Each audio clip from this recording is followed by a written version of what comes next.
you all for coming. I hope it was like 50% the topic, 50% the tacos. I guess we'll see how it unfolds. So I am Dr. Sara Netzley. I teach at Bradley University. I teach journalism and mass communication. And so I spend a lot of time talking about how the media does what it does. What does it do well? What could it do better? The answer is a lot of things.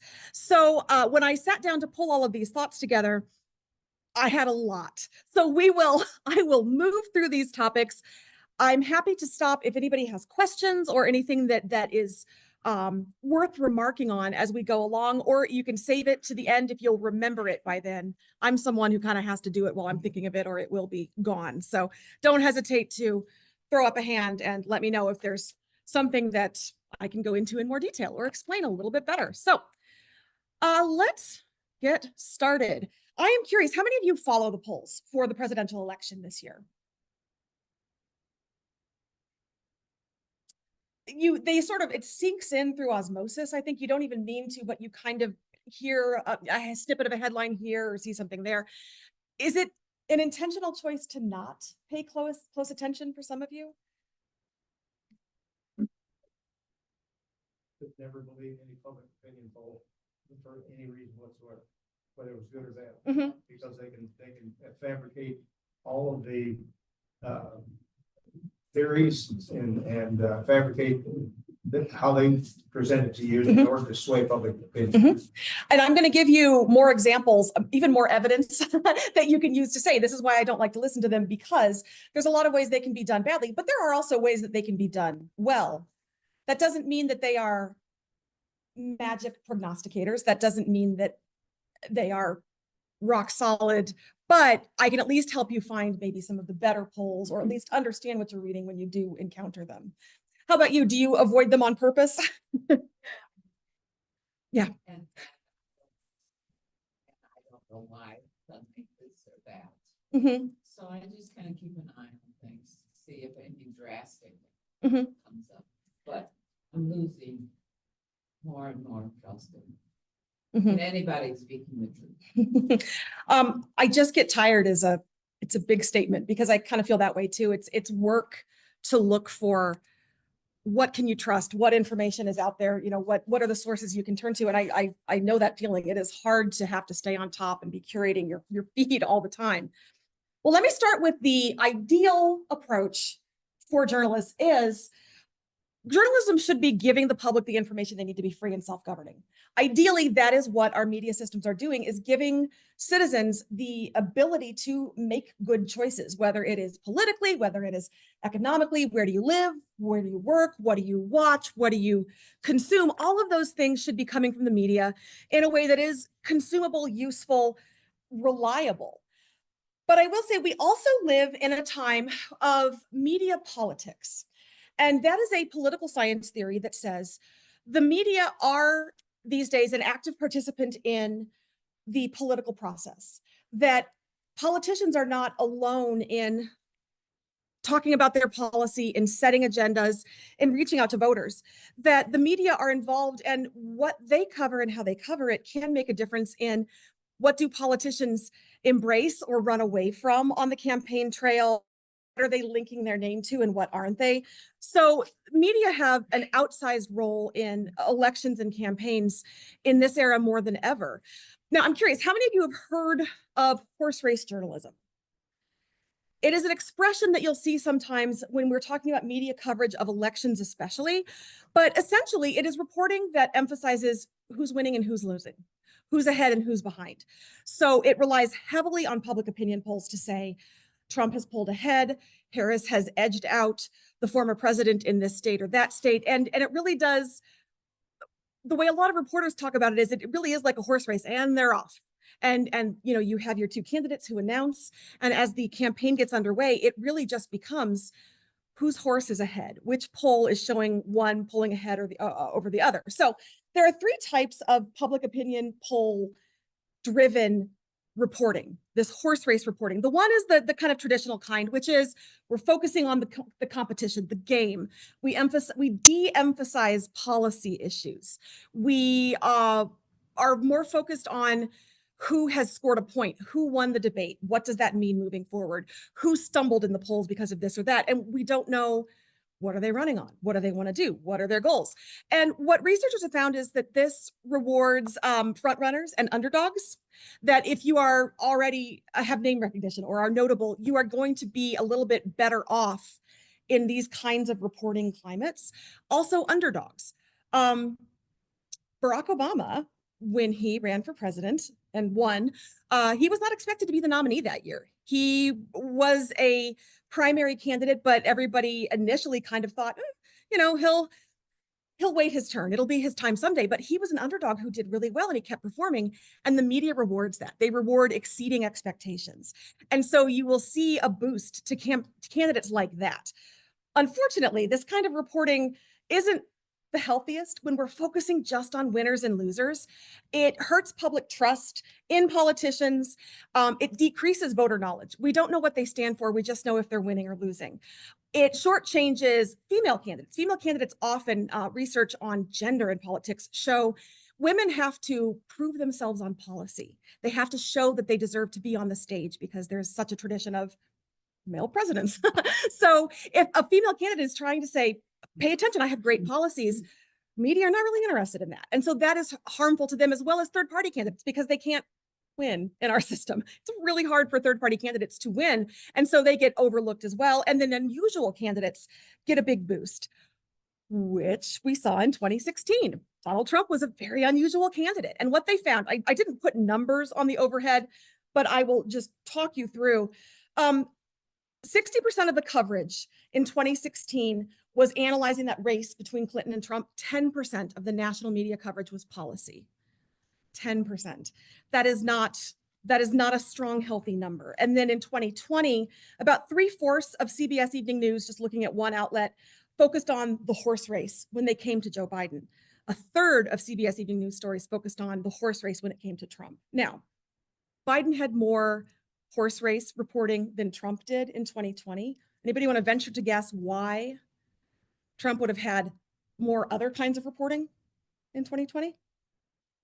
Because they were trying to get him convicted as a felon. Because he had a lot going on. Yeah, he had court and legal and hearings and things like that. Also, what role did he occupy in 2020?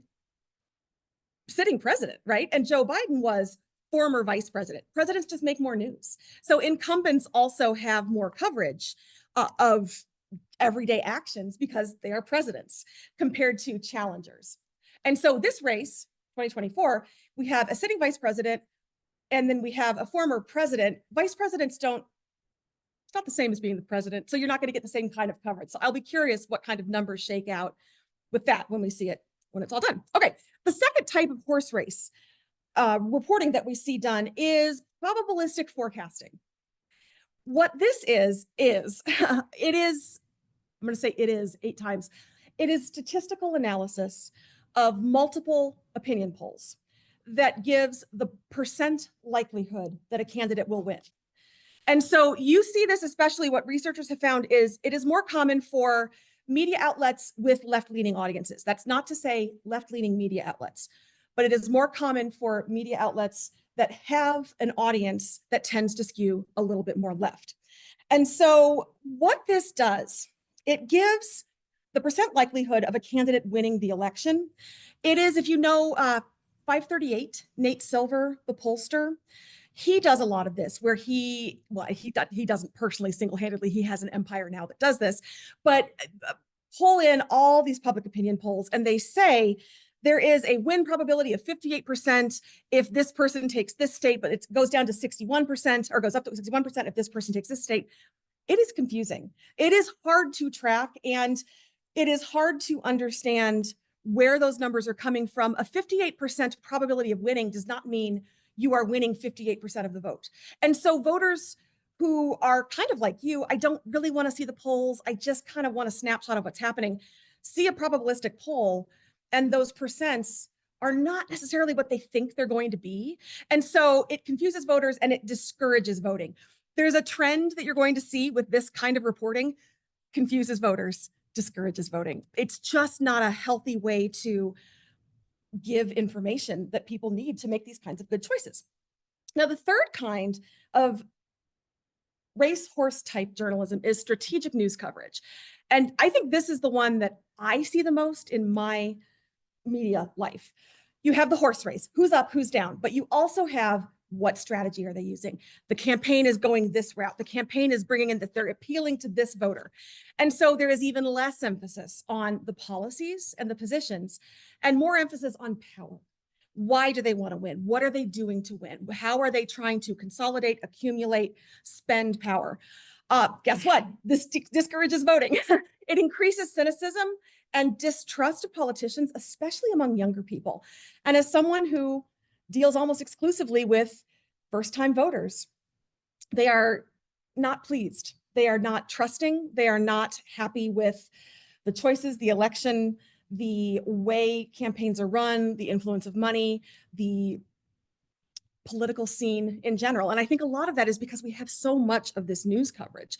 And this was just me screenshotting all headlines. These were all in the top of the news results today. So campaign big bet, locked in exceedingly tight race, Trump leading Harris, margins differ, campaign strategy to turn out young male voters. You just see so much analysis of who's winning and how are they doing it, not if they win, what will they do? So how does public opinion polling fail? So if we have the horse race journalism is, and we're off, with this, it's, oh, they are so off. These polls too often, especially in the last 3 or 4 elections, have been very wrong. So this is a Pew Research Center poll. I am going to cite research from polling companies, which I realize is kind of ironic, but I chose the ones that are generally recommended by scholars, critics, and researchers. So this shows all of the polling errors that have happened in presidential elections since 1936. And so you'll see early on, we had more, the red bars are overestimation of Republicans, the blue bars are overestimation of Democrats. And you can see in 2016 and 2020, the Democrat was predicted to win. Once that worked, once that did not work. But the margin was much closer in 2020 than the polling would have had you believe. So polls have not been incredibly reliable, and those who have made a profession out of creating them, studying them, using them for their reporting have had egg on their face once all the votes are counted. So there are a lot of reasons that polls are not performing very well. The first one is Donald Trump. Does anybody know why he might skew the polls a little bit? There are a lot of reasons, and some of them I think are sort of, it's not even research necessarily, but it is the voters that he appeals to. It is a lot of folks who don't necessarily, I shouldn't say a lot of, but some of the folks who vote for Donald Trump don't vote in other elections. He motivates people to go to the polls. His turnout is very high.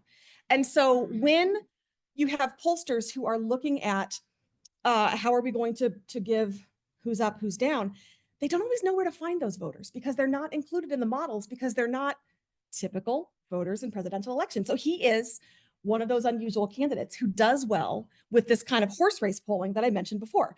Another issue that you, oh yes. He motivates people to vote, but which way?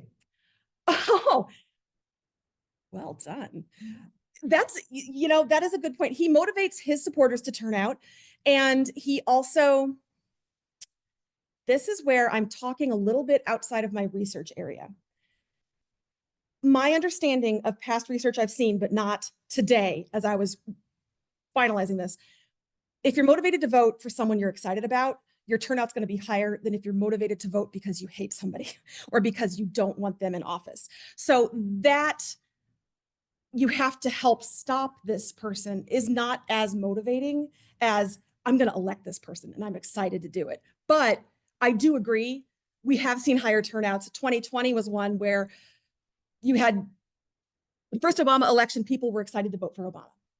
2016, people were excited to vote for Trump. 2020, people were excited to vote for somebody other than Trump, I think. So yeah, that does happen. That's a really great point too. But negative feelings depress voter turnout. Negative ads, negative campaign strategies, attacking your opponent, it decreases voter turnout. And so this "he's awful, choose me" is not the best way to get people to the polls. But no, that's a great point. The other reason that it's hard to poll when you have Trump in the mix is his voters also are less likely to respond to polls. And there's a lot of reasons for that, but some of it is honestly institutional distrust. I don't trust the government. I don't trust you. I don't trust the media, and I'm not responding to this poll. So it's just harder to find his voters who will respond to a survey, who will answer a call. They're not the only ones. That's a big problem for polling in general, but there just is a little bit more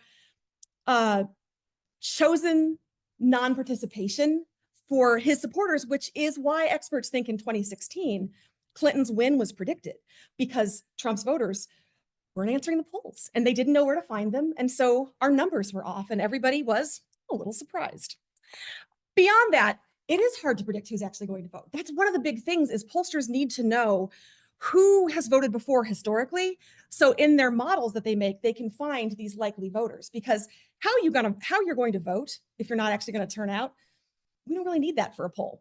We need to know likely voters. And that is hard to predict, especially when you have to vote for this person, have to vote against that person. Is it going to rain that day? Is there a freak blizzard that keeps people at home? All of these things can make a difference. Is there a global pandemic? That was a wild thing too that nobody could have predicted. So that makes it tough. The other problem is the way we have done polls has changed. How many of you still have a home phone?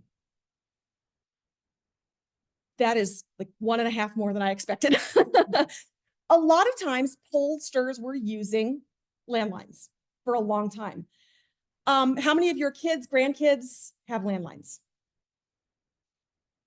That's going to skew the people who are answering polls. So 2008, 2012, 2016, we are talking to people who are just a little bit less representative because we are stuck with landlines. How many of you answer phone calls on your cell phones from an unknown number? It depends on if I'm feeling feisty and I want to, but that's hard. It's hard to get people to pick up their phones. And so traditional polling methods just don't work as well. So finding the voters, we figured out who's likely to vote. Now we have to get them to talk to us. There's a lot of reasons that these polls are just not as reliable as they used to be. And even then, reliability is, humans are squirrely. Human research is hard. It's hard to predict what people are going to do. We are nothing if not unpredictable. Yes. Is that a condition of people mistrusting the pollsters? And as far as Trump goes, he has a big ego, big mouth, and I think it probably people were voting not for Biden, but the people who vote, they were voting against Trump. But it's hard to argue his success as a president, all that he accomplished. Trump or Biden? Trump. Mm-hmm. Oh, Biden, he couldn't find it back in the toilet.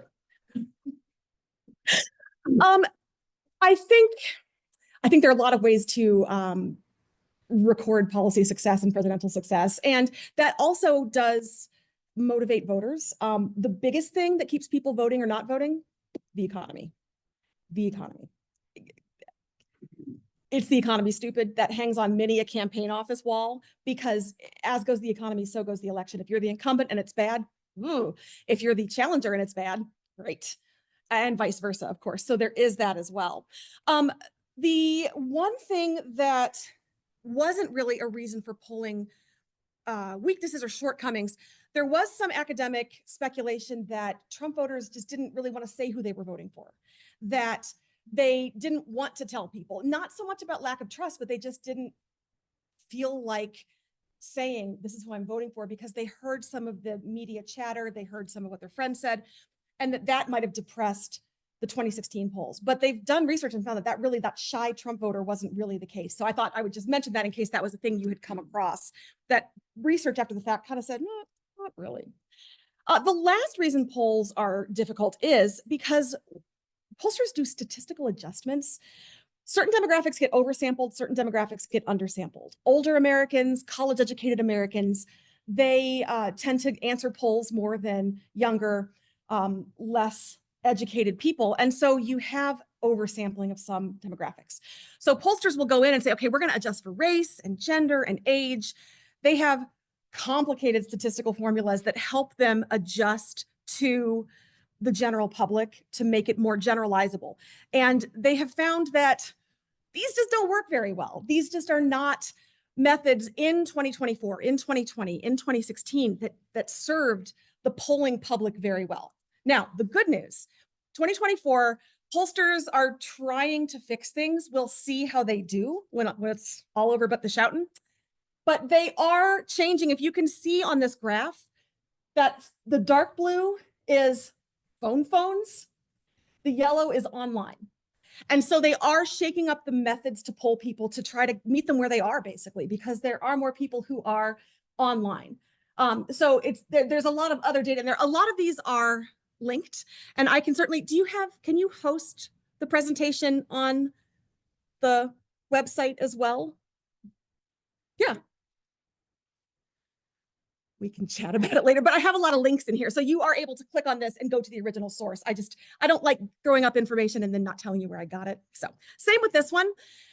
When I mentioned the statistical adjustments to make it more demographically representative, what they have done is figure out we have to do more than just age and race and gender to make it representative. We have to start looking at age and gender. We have to look at education and gender, education and age, religiosity. How long have you lived in the US? Where were you born? Census region. Are you a big city person? Are you a small town person?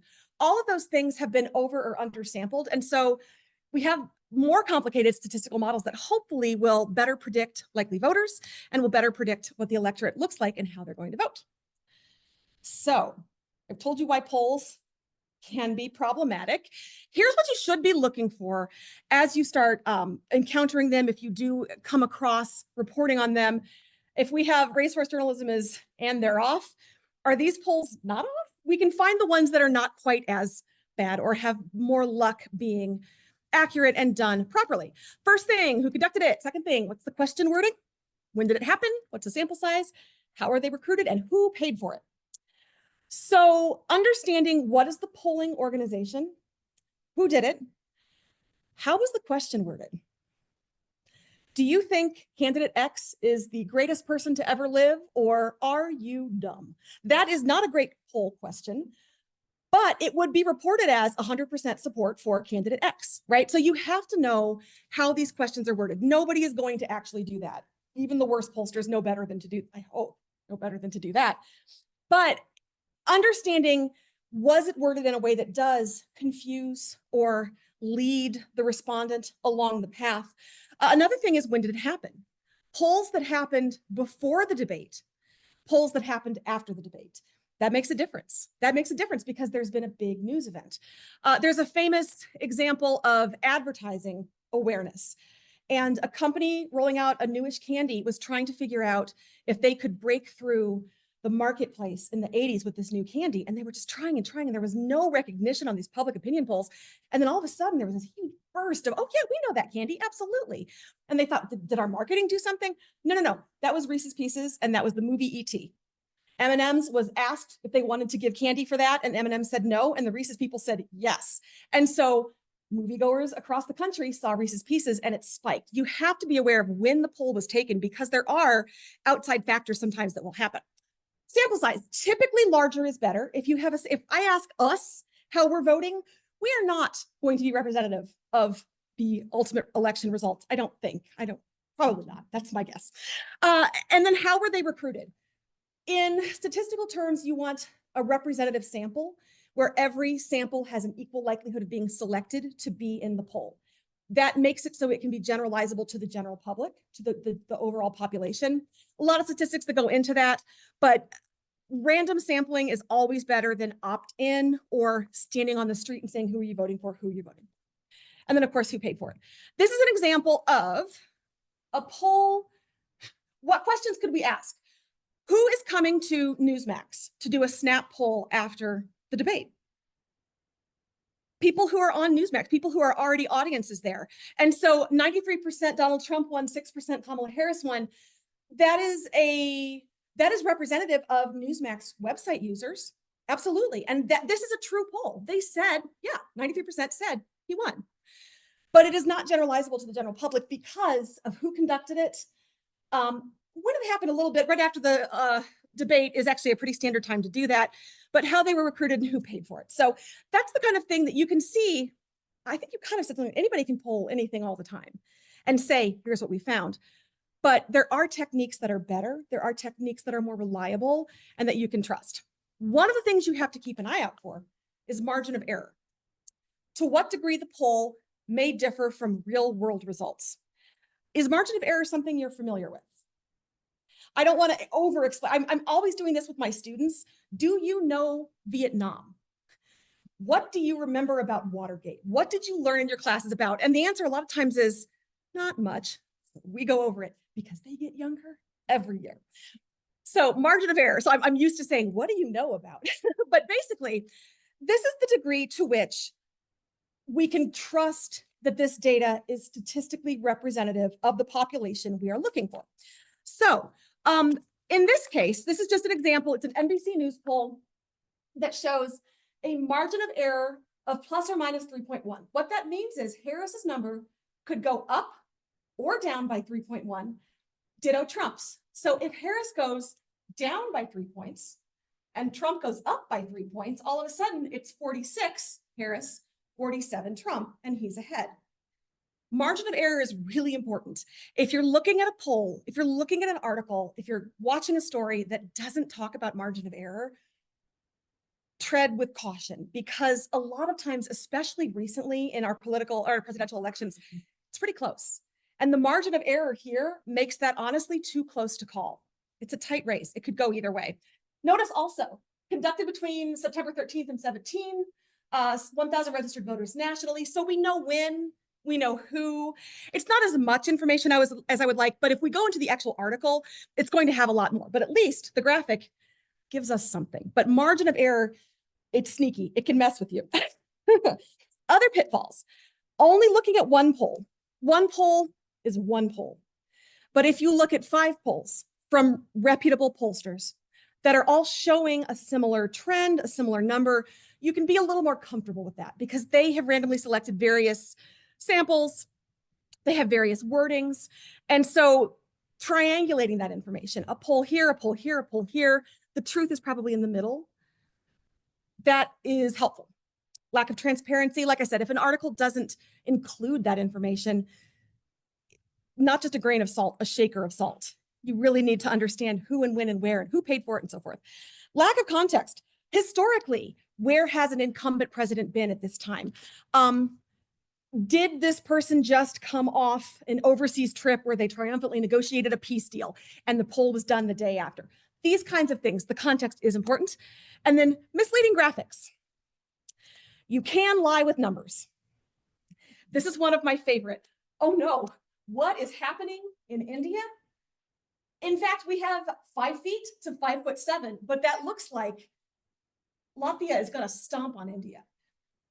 It is just that we have the axes that represent a very, very small span, and it makes it look absolutely bonkers. So I went and looked for the most over-the-top examples that I could find. But when you have very little variance in the numbers, you can do graphics like this that make it look radically bigger or radically smaller. So just if something seems too good to be true or too weird to be true, or like India is raising just pocket-sized people, look closely at the numbers, because trust your common sense, trust your gut. If that's weird, that's weird.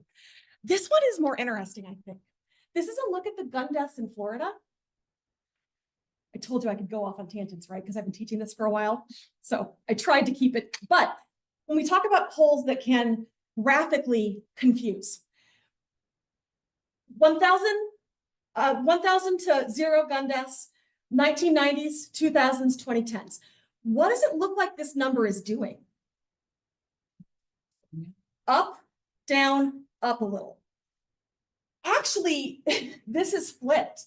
What you see is the higher the point, the fewer deaths. The lower the point, the more deaths.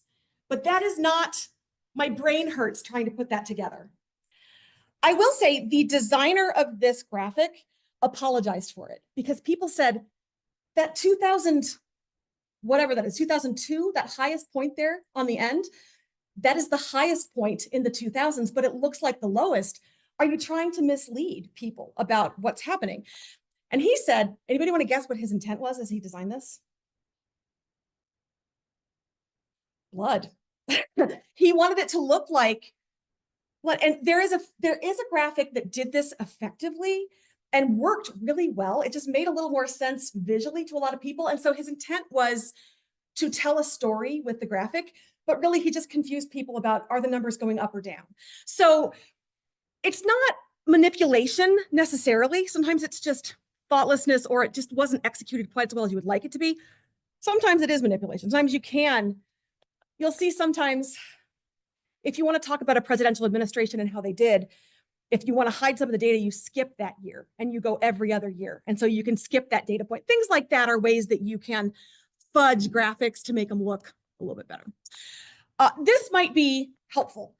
Thomas E. Patterson is a media scholar at the Harvard Kennedy School. He has been studying politics, elections, and journalism for decades. And he has a suggestion that these, Quinnipiac, Monmouth, Gallup, Harris, ABC News, Siena College Research Institute, and the New York Times are doing it right. That they are randomly sampling, they are trying to capture the full population, they are transparent about the questions, about the methods, et cetera, et cetera. So if anybody just likes to know what are some of the more reputable, and again, don't just go with one, see what they're all showing, see what all these different polls as they come out, if you want to. I'm not telling anybody to look at the polls because it really can be draining sometimes. So why does all this matter? How much time do we have? Okay. There are all kinds of media theories that talk about how coverage can affect audiences. And it's not always direct, it's not cause and effect, but there are a lot of ways that our media do affect how we move through the world. I'm going to go through this kind of quickly because I teach literally an entire semester-long class on communication theories, and I don't think you want to be here for 13 weeks. How many tacos do we have? Can we? Yeah. So just briefly then, magic bullet theory has been debunked. That's the one that says media messages leave your television or the newspaper, they hit you, and everybody takes it the same way. That is a rather naive theory to say what I read is interpreted the same way as what you read, even the same messages. What we've learned is there's a lot of static that comes in between sender and receiver. Am I in a good mood or a bad mood? Am I somebody who likes that candidate or doesn't like that candidate? Am I busy, skimmed it, misunderstood it? All those things are going to affect your interpretation of a mass media message. So magic bullet theory was a little too simplistic. It started, like most things, because of the Nazis, because researchers were concerned, ooh, how did that happen? How did we get to that point in Germany? And so they started researching mass media messages to see how did we get the populace on board with this? And one of the thoughts was, well, media messages told them this was good and they went along with it. And of course, the more sophisticated research comes along and says, not quite that easy. So a couple other common theories that explain why polling is so important and why it is so influential. Agenda setting. Agenda setting is the media telling us not what to think, but what to think about.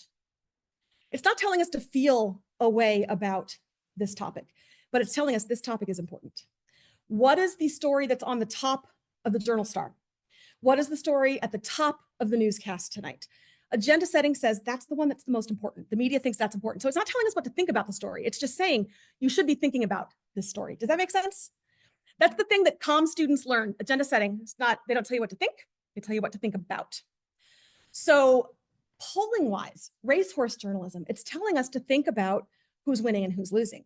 It's telling us to think about Trump's strategy for young men, Harris's strategy for the African-American community. That's what it's telling us to think about. It's not telling us what to think about it, but just that those strategies, those numbers, who's ahead and who's behind, that's what's important. Policy, what they would do if they were elected, not important. That is because we're not covering it. That's what agenda setting does. Framing and priming, it's a little bit media tells you what to think, a little bit. That's the one where the attributes that we use for a topic can influence. When we talk about the pandemic, was it disease and death? Was it public safety? Was it government overreach? Media talked about it with those terms or interviewed people who used those terms, and the public reads that and says, oh, well, I was thinking it was this, but they said, oh.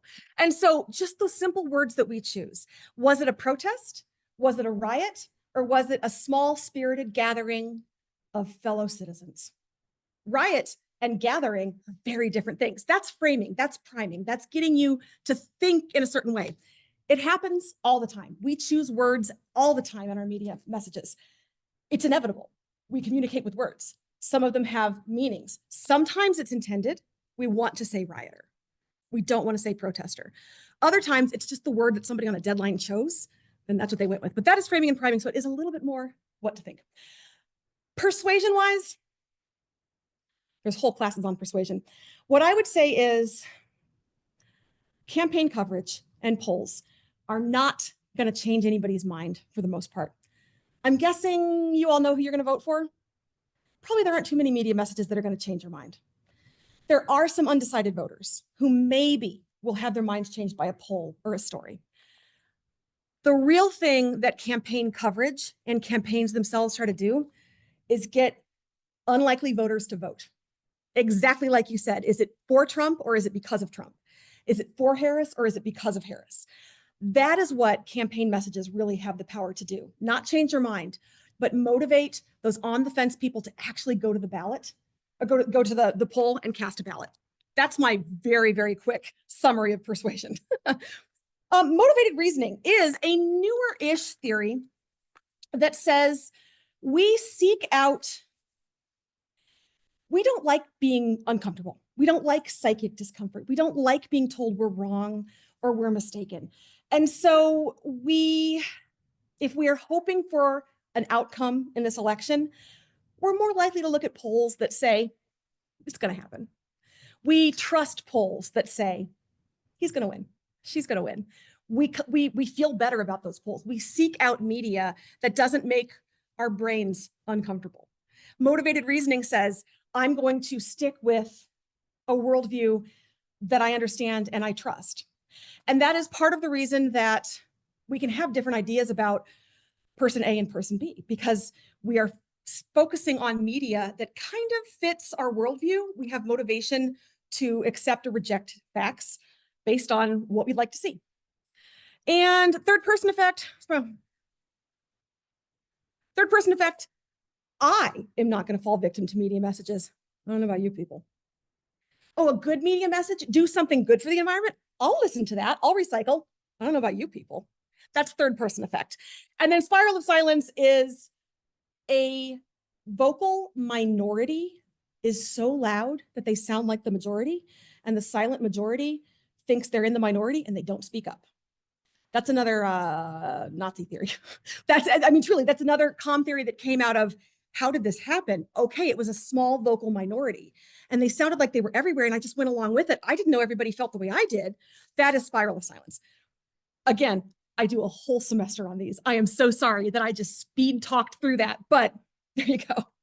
So the conclusion, if horse race journalism is and they're off, this is and you're off. Hopefully this gives you some information to act on, to consider as you're looking at polling or as you're avoiding polling.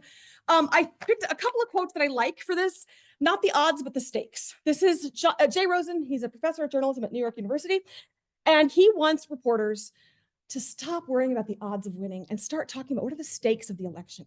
What are the policies? What are the programs? What is on the ballot truly? It's not a person. It's a set of policies. It's a set of laws. It's Supreme Court justices. It's control of the Senate or the House sometimes, because the midterm elections often go in conjunction with the person in the White House. The stakes are important, but we don't do quite enough of that. This is me. Don't let the polls make you complacent, but don't let them paralyze you with fear either. The problem with the probabilistic reporting that I mentioned, that second type of reporting that you see, the probability of so-and-so winning is 58%. In 2016, a lot of people felt like Hillary Clinton had it in the bag. Don't need to knock on doors, don't need to make phone calls. She's got it, the polls say so. people got complacent. And that's why they were so blindsided when she lost in a lot of cases. At the same time, don't let polls paralyze you because they are flawed. They are not perfect. Humans are not, we are not robots. We behave in unpredictable ways. A lot can happen between now and then. We could be missing an important demographic in our polling. So don't be afraid. Don't be, what's the point? But also don't think you're cruising. So I would close with, if we see a bad poll, and we've got to put down the phone and do something. And I really like that. That was, Michelle Obama said that at the DNC. If you see a bad poll, don't let it lock you up. Do something. If it's bad for the person you're trying to get elected, you're hoping will get elected, make a phone call, knock on a door, donate a little bit of money, send postcards. There's a lot of ways that you can get involved. We're in a blue state, so it's a little harder, I think, sometimes to feel like, but there are a lot of opportunities for volunteerism. So if you're feeling concerned or seeing polls that make you a little bit jumpy, do something. Really. As I said, resources. I was hoping we could link that. So if you would like, there's some mainstream media type reporting. There's some hardcore research if you'd like to dive into actual research there. But I do like to make sure I've cited my sources for you. And that is what I've got for you. All right. What did I blow past that you'd like to revisit? Questions, comments, arguments, fights? Now is the time for the wrestling matches. You mentioned the Nazis. This is paraphrasing. I don't remember the exact quote with Joseph Goebbels. I believe he said, the more often a lie is repeated, the quicker it becomes the truth. This is very true. And this is why if you ever watch the Sunday morning shows, you see the surrogates for the candidates saying the same talking points in the same way. Kamala Harris is going, we are going to turn the page. Kamala Harris is going to turn the page. That is a talking point, and they say it over and over, and that is kind of like framing or priming. That is telling people, think this about this candidate, for example. But yeah, next month is conspiracy theories. That's a big part of it too. How do conspiracy theories spread? A lot of it is repetition. A lot of it is media silos. Some of this overlaps a little bit, but that is absolutely the case. The other thing that researchers have found is, and I am giving you a preview of next month, fake news, untrue things, lies spread a lot faster and farther on social media. True stuff, it's boring, it's true. Lies, a little more flashy, a little more interesting, it spreads faster and it spreads farther. So not only is it repeated, but it has more legs. I personally do not care if it's a male or female, as long as they do what's best for this country.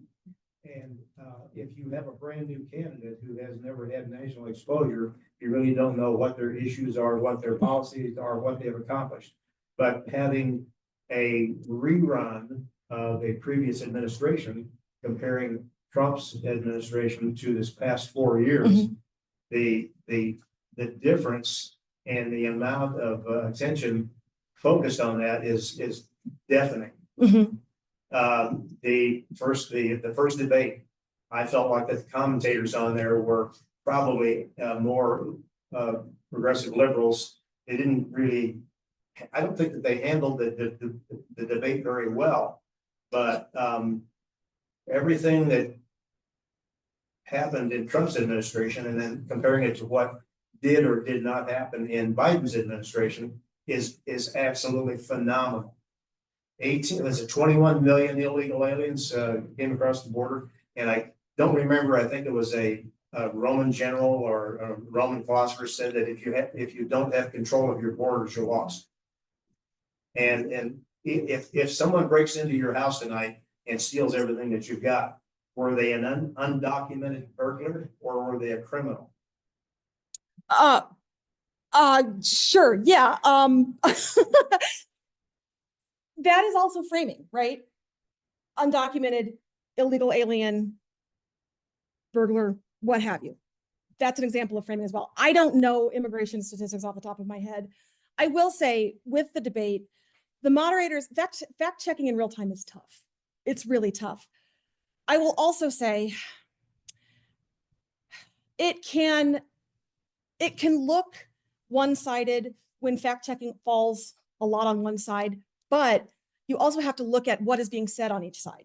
And again, I did not track the fact checking that happened here and that didn't happen there, but it is a dangerous thing, I think, to say, telling somebody that this is not true isn't an attack. And that's not the debate necessarily, but I think too often we find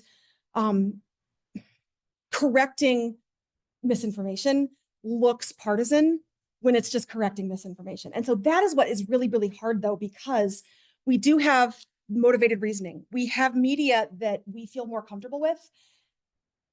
Media, there's a theory called social construction of reality. Media builds our realities. We can't experience the debate. We're not there. We have to see it through the lens of the media. So what our media shows us is what world is built for us. And some things don't exist and some things do exist based on what are we covering, what stories are in the media, what are being ignored. And some outlets are more likely to do economic news. Some outlets are more likely to do environmental news, whatever the case may be. And so it's just not part of our reality. So that makes it really hard to have conversations about what is true, what is important, what is accurate. If your media is focusing on horse race exclusively, and my media is focusing on what is happening with the Oscar race for the end of the year, right? Like those are just two different worlds, and it can be really hard to reconcile those. So that's a very long-winded way of saying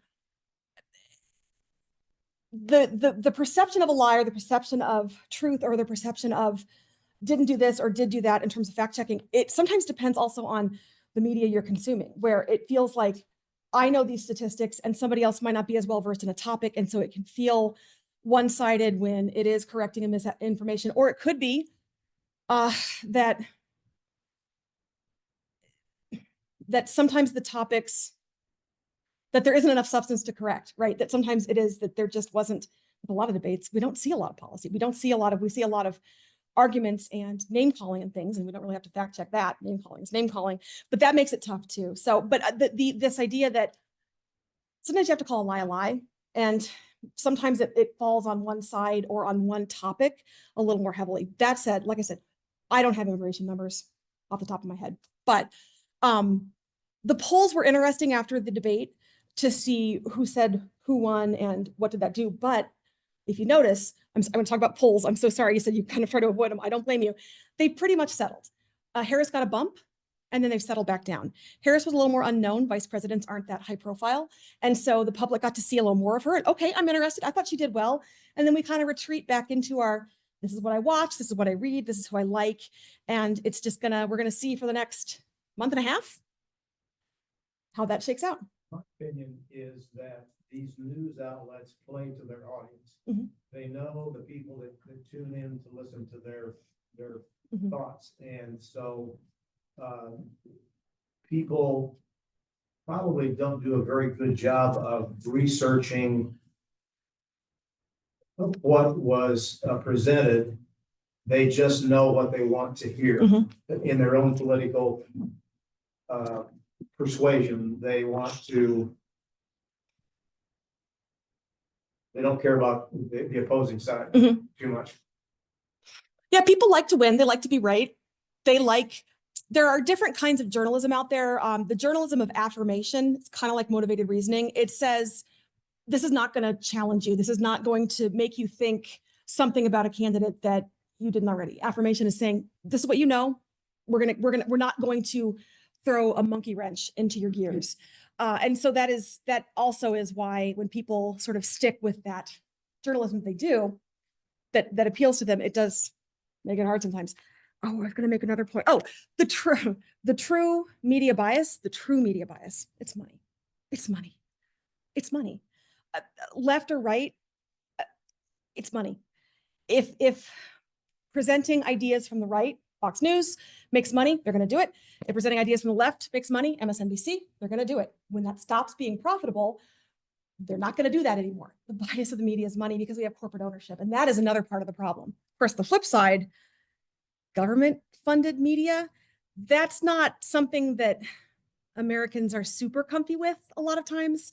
The idea that the government's going to fund it, well, who's going to decide who gets what money? And if we change administrations, is that going to change who gets money? There's not a great answer for for privately owned, profit-seeking media, but a lot of our media is profit-seeking, and that affects. It's all about the Benjamins. It's all about the Benjamins. I feel like that. It's a good closing argument. Yes. me, it sounds dumb, but I don't understand how do people, while a debate's going on or whatever, Mhm. how do people manage fact checking? I think they have an idea, and I've never been involved in this personally. I didn't even, hi, I'm Sarah. I worked for the Journal Star for a year. I got my master's degree in public affairs reporting, which is political reporting. I covered the Illinois legislature for a while. I just blew past that an hour ago. Sorry about that. I've never done debate prep, anything like that. My guess is they know the questions that they're going to ask.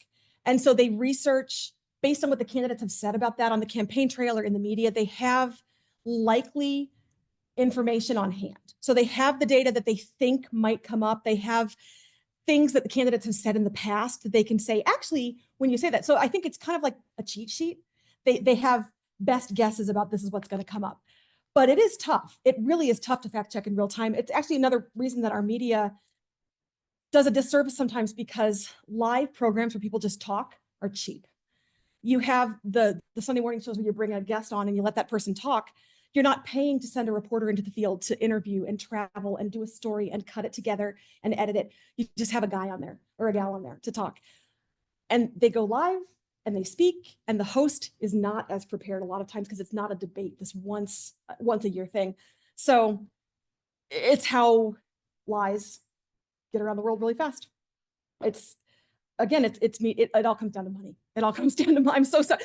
Speaking of cynical, but that really is the case.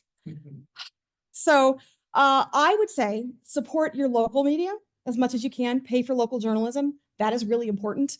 Nobody is going to cover the Chillicothe City Council. Nobody is going to cover city. Okay, I'm so sorry. Nobody is going to cover District 150 but us. And so as local media falls away, you have these information voids, and all you have is national media that has all of this going on. And it is a problem for local governance, local democracy, just the quality of our lives, because local government, that's our roads, that's our garbage pickup, that is, does the water come out of our tap have lead in it, all that stuff. So I feel like I maybe am preaching to the choir a little bit to support local journalism, hopefully, but it's just, tell your kids, tell your grandkids, support local. It doesn't have to be a newspaper. They can go online. That's fine. That is important too. And that's something we'll talk about also with conspiracy theories, is the void of local news. And what happens, well, we go to social media, and social media is the wild, wild west. That is how I'm going to preview the October program. Conspiracy theories there.